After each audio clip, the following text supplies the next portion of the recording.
Since he arrived at the farm, everything changed gradually. He was the father that Lytutien had been searching for all these years. She couldn't believe her eyes when she saw him. The man she had thought would always be a distant memory. Her father was now standing in front of her, but not as a powerful or influential man, but as an old man with tired eyes, yet full of love. He didn't speak much about the years that had passed. He just focused on his work, living quietly on the farm that TuTien had built with her own hands. Every morning, he would wake up early, feed the pigs, change the water for the chickens, and tidy up the pens. Day by day, he took care of everything like a true farmer. Even though he was old, he never seemed tired. Those thin arms still worked diligently, little by little. TuTien could feel his care, even though they didn't talk much. She knew he was her father, and now they could live under one roof, sharing the everyday tasks, without needing many words. Sometimes, she would catch him looking at her, his gaze mixed with longing and regret. But she never asked too much, just quietly going about her work, as if she were reclaiming a lost part of her life. One morning, when the sky had just brightened, TuTien woke up early to prepare vegetables for her trip to the market. She had been accustomed to this task for a long time, and today was no different. She hurriedly picked the vegetables, wrapped them carefully in her basket, and prepared to leave the farm. He was still outside, as usual, feeding the chickens and tidying up. No one expected that, on this very day, when she left, he decided to leave the farm. TuTien didn't know that when she went out, carrying the vegetables, he had silently left. He didn't leave a note, no trace, just his sudden absence. She didn't realize it immediately. Only when she returned from the market did she notice the small cabin at the back of the farm was empty. Everything was still in place, except he was gone, like a passing breeze. TuTien had never felt so lost as she did at that moment. She didn't know where he had gone, nor did she understand why he had left so suddenly. But deep down, she knew one thing. He was her father, and whether he would return one day or had left her for good, he had left nothing behind but silence. Mrs. Loy, Jack's mother, after hearing from Mr. Lai, a close friend of hers, about a man who had once lived near TuTien's farm, decided to investigate further. Mr. Lai had mentioned that this man had some connection to TuTien, but the details were vague. Mrs. Loy felt that something was unclear and wanted to learn more about TuTien's father, believing that it might help her understand more about the young girl and her family's past. So, one morning, Mrs. Loy set out with Mr. Lai to the small village she had heard about. The journey to the village wasn't easy, but she didn't feel tired. Her curiosity and determination to uncover the truth kept her going. She recalled Mr. Lai's words that the man might have lived there, but was no longer around. Once they arrived in the village, Mrs. Loy began to ask the locals, specifically those who were friends of Mr. Lai, about the man she was looking for. These were people who had known Mr. Lai for years, so when she asked about the man, they remembered him, but only vaguely. However, they all insisted that they knew nothing about this man.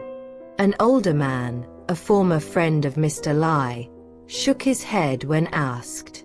"I don't remember anyone like that living here. There haven't been any strangers like that around here for years," he said, his voice filled with doubt. Mrs. Loy tried asking a few more people, but the answers were all the same. It seemed like no one knew the man she was searching for. Each time she asked, Mrs. Loy grew more confused. Logically, she thought that Mr. Ly might have mistaken some details, or that the man had left the village a long time ago. But she couldn't shake the feeling that something wasn't right. Why didn't the villagers know about him? Did they know and simply not want to say? Or was it possible that there really was no one like that in the village? Mrs. Loy didn't want to give up, but the more she tried to find out, the more things seemed unclear. After a long day of questioning the villagers, Mrs. Loy decided to return. She felt disappointed, but she didn't give up hope, believing that one day she would find the answers. After Mrs. Loy's trip to the small village to learn about the man she had heard was somehow connected to TuTien, she returned with many questions and no answers. When she got home, Jack was sitting in the living room, his eyes still bright with anticipation for upcoming work plans. But when he saw his mother walking in, he noticed she looked tired and couldn't hide the anxiety in her eyes. He stood up and walked over to her. "What happened, Mom?" Jack asked, concerned. Mrs. Loy sighed, put her purse down on the table, and sat on the chair opposite Jack. "I went to the village Mr. Ly mentioned. I asked everyone there about the man she said might be TuTien's father, but no one knows him." Jack looked at his mother, a feeling of worry rising in his chest. "You mean no one knows anything about him?" Mrs. Loy nodded, her voice filled with reflection. "No one knows him at all. Even though they were all old friends of Mr. Ly, and they've lived there for many years, they all confirmed they've never seen a man like that. I really don't understand. If that man isn't TuTien's father, then who is he?" Jack fell silent for a moment, his gaze turning toward the window as though seeking answers from the outside. He knew his mother was very concerned about TuTien and the connection between her and this mysterious man. But Jack himself couldn't ignore the suspicions that were brewing inside him. "Mom, you're worrying too much.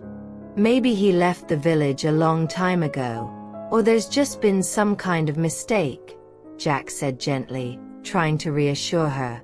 But deep down, he knew this was more complicated than that. Mrs. Loy sighed again. "But I don't think it's just that. I'm worried about you and TuTien. If that man isn't TuTien's father, then who is he? Why is there this strange connection between him and TuTien in the stories we've heard? And if he has such an unclear past, what does that mean for you and TuTien?" Jack sat down next to his mother, his expression becoming serious. "Mom, don't worry. TuTien is a strong girl. She's been through a lot in her life, and I believe she'll face these challenges just as strong. As for this man, maybe he's just an ordinary person, or maybe there's a reason he doesn't want to be mentioned." Mrs. Loy looked at Jack, her eyes filled with concern. "But if that man isn't TuTien's father, then the question remains. Where did he come from? Why does he seem to be connected to TuTien? Could you and TuTien be in danger?" Jack fell silent for a moment. He felt his mother's growing worry, and he couldn't deny the unease that was rising in him as well. "I'll figure it out, Mom. I don't believe TuTien will be affected by these uncertainties. But if there really is something serious going on, I'll protect her."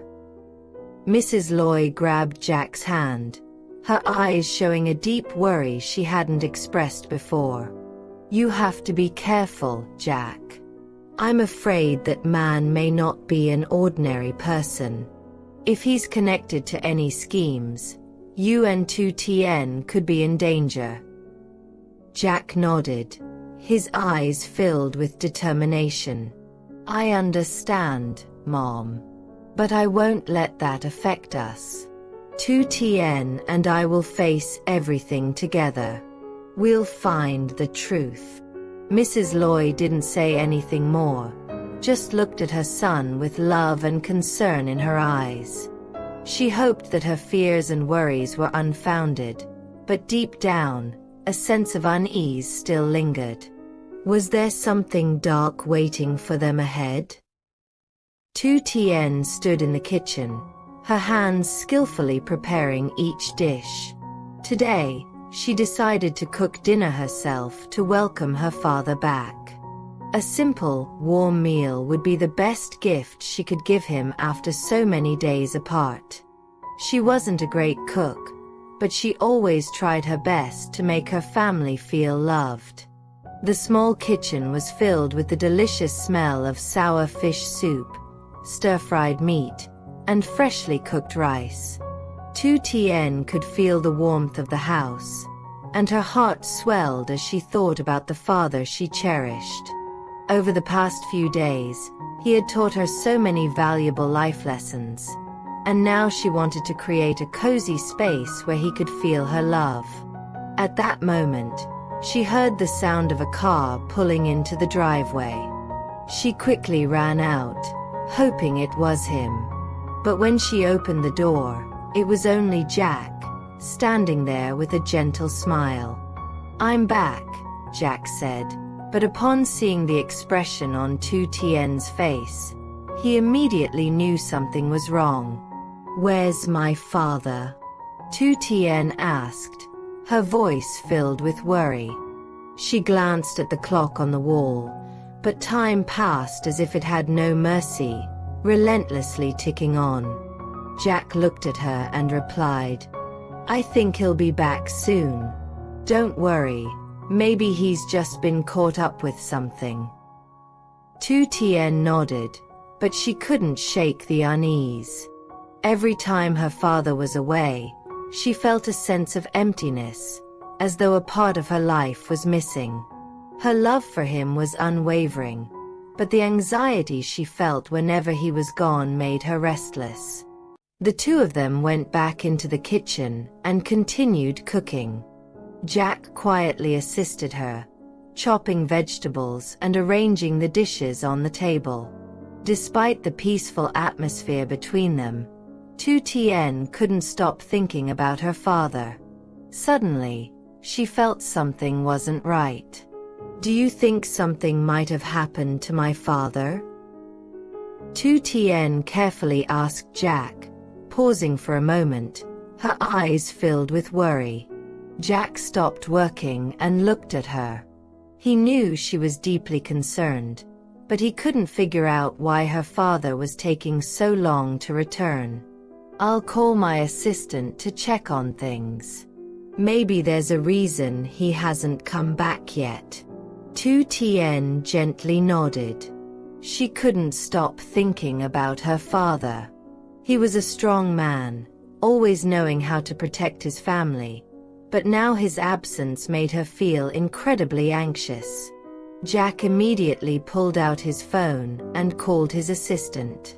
She overheard him talking about work matters, but this time, his tone wasn't as calm as usual. He was trying to find out more about Mr. Lai, the man TuTien called her father. The call lasted a little while, but there was no new information. "There's nothing new about him. All the details are unclear. No one knows where he is." Jack sighed and hung up. He turned to look at TuTien, his expression pensive. "We still don't know where he is, but don't worry. I'll help you find some answers." TuTien nodded quietly. She couldn't help but feel more and more uneasy about her father. She just wanted to know where he was. An hour passed, and dinner was ready. The sour fish soup, caramelized meat, and other simple dishes filled the table. The aromas in the air made TuTien miss her father even more. She gazed out the window, the lights in the house shining brightly, but there was no sign of him outside. "Can we start eating, TuTien?" Jack spoke up, breaking the silence. He knew she was worried, but there wasn't much else they could do at the moment. TuTien looked at Jack and then back at the dishes they had prepared. She didn't want to make the atmosphere even more tense, but her mind couldn't stop thinking about her father. "Yes, let's eat." The two sat down at the table, but TuTien couldn't eat with ease. Each bite was slow, as if she was waiting for something. Her mind kept circling around her father. Where could he be? Had something happened to him? Would he return home safely? TuTien couldn't stop worrying, even though she knew Jack was trying his best to help her. Dinner seemed to stretch on forever, with each bite of food clouded by unspoken thoughts. After a while, Jack looked into her eyes and softly said, "I understand you're worried, but we can't just keep waiting. Trust me, he will come back." TuTien looked at Jack, then smiled faintly. "Thank you, Jack. But I can't help but worry. I just want to know where he is." Jack gently took her hand and reassured her, "We'll figure it out. You won't have to go through this alone." And so they continued to sit together, eating in silence. But in TuTien's heart, she couldn't shake the questions about her father. Where could he have gone? Would he ever return safely?